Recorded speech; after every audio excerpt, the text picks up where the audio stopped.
Jamaah. Oh jamaah. Alhamdulillah.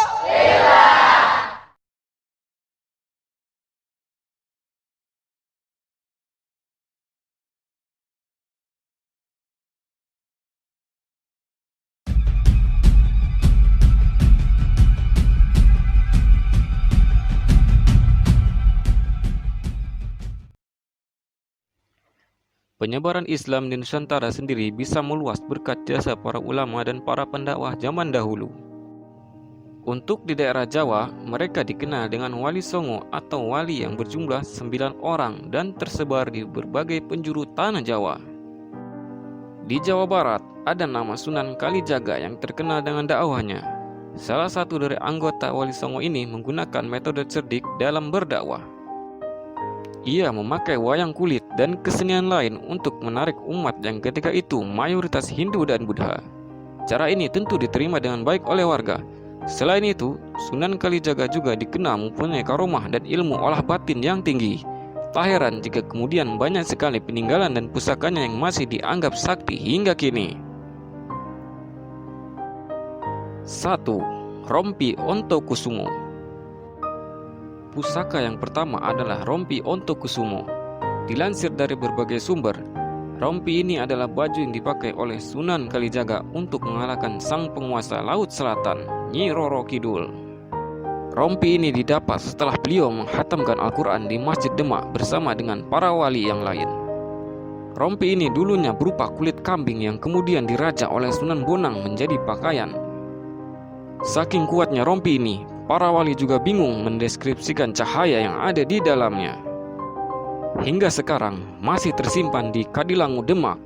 Setiap hari raya Idul Adha, para warga akan melakukan jamasan terhadap rompi Ontokusumo.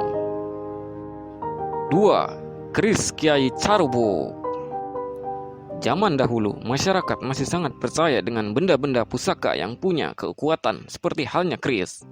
Sunan Kalijaga juga melakukan pendekatan dengan budaya kepercayaan masyarakat akan keris ini. Dalam sebuah kisah, ia sebuah keris yang dinamai Kiai Carubuk. Keris ini dibuat oleh Empu Supa Mandrangi yang masih merupakan sahabatnya dari sebiji besi yang besarnya setara biji asam. Namun anehnya, dari besi yang kecil, keris ini juga konon harus dipegang oleh orang yang tepat serta punya kecocokan dengan pemiliknya. Keris Sunan Kalijaga ini dalam sejarahnya berhasil mengalahkan kesaktian dari keris setan kober milik Arya Panangsang kala terjadi pemberontakan di Mataram. 3. Api Abadi Merapen. Api Abadi Merapen terletak di Desa Manggarmas, Kecamatan Godong, Kabupaten Grobogan, Jawa Tengah.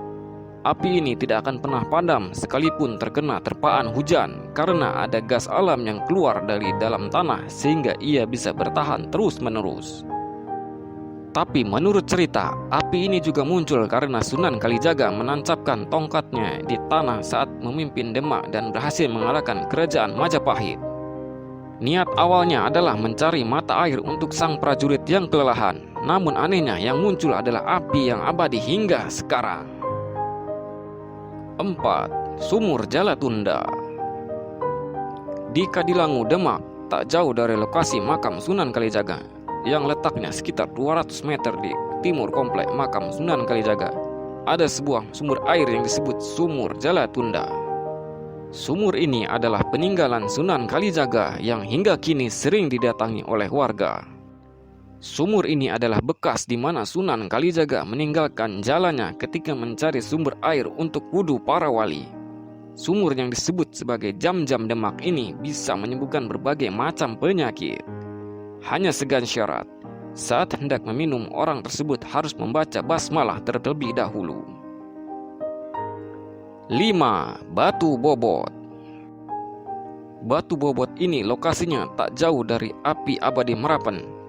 Batu tersebut merupakan landasan Empu Supa menempa keris Kiai Carubuk yang dipesan oleh Sunan Kalijaga.